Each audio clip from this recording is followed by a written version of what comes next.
Welcome to Block 4, Smashing Social Media.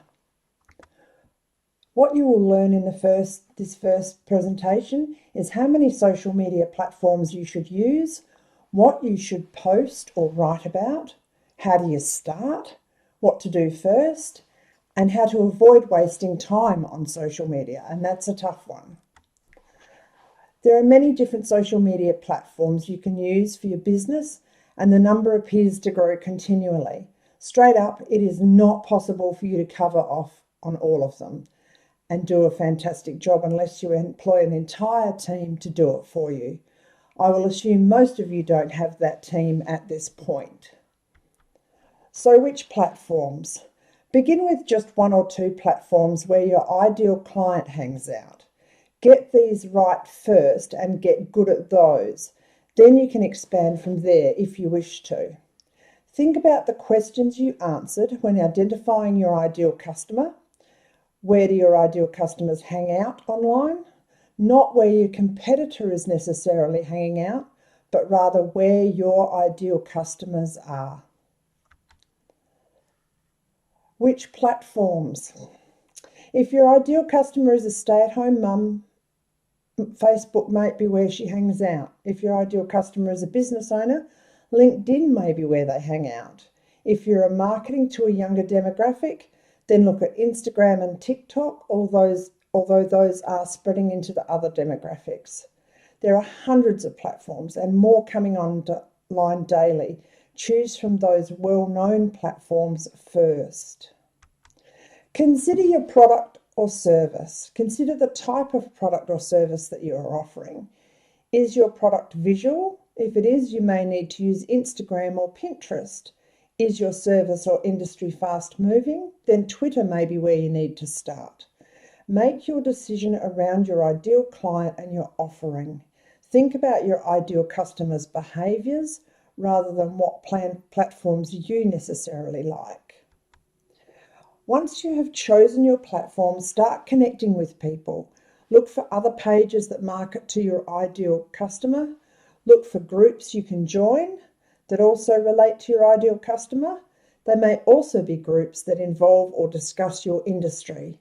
Connect with others both within your industry and outside of it. Connecting. We all love to connect to like-minded people, even if you don't know someone personally. If they have a common interest, request friendship or connection. Let people know why you've requested to connect. This develops trust. Comment on various pages and groups. Be the expert where possible.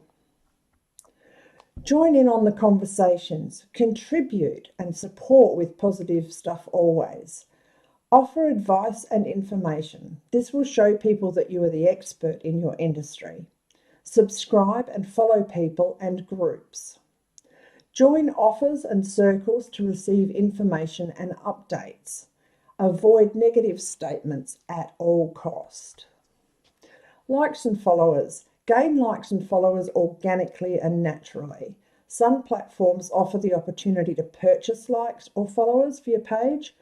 I recommend that you do not do this for the following reasons. Purchased likes and followers will not interact with you. They won't buy from you or promote your brand. All this does is build a false ego, but it won't bring you profit. Limit the time spent. Beware, we know this. Social media can be the top time waster in your business and life. When you start out, you may get excited and spend far more time than you need to. We're all guilty of that one. This will not contribute to the turnover in your business. Allocate time. Remember, we're in the business of making money, so your tasks must be targeted. First, you must allocate time in your ideal week. We'll be covering ideal week in block 6. Becoming a time lord for that one. For now, you can start by scheduling a couple of hours each week for planning, depending on your business structure. Businesses selling products online may need to spend a lot longer on this just because the interaction will be different. For most of you, set 2 hours for planning posts and 15 minutes a day for strategic likes. A further short time daily should be allocated to checking and responding. Use social media scheduling software like Hootsuite, Sprout. There are a number of them out there. You can preset your posts for the coming days and then set and forget. Research the apps and find one that works for multiple platforms at once so that you can set all with just one post.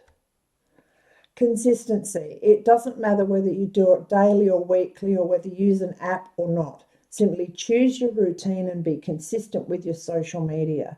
We're going to cover this off in Ideal Week later on. Your ideal clients want to be fed through their social media by someone they can trust.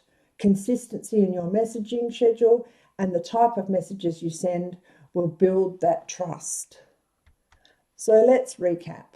Go where your ideal customer hangs out. Start with 1 or 2 platforms and be good at it. Allocate your time each week. Don't waste time and be consistent. So, cement the lessons. What social media platforms work best for your business? Where are your ideal clients hanging out? Leave a comment in the group about other groups you have chosen to follow, and I'll see you in the next presentation.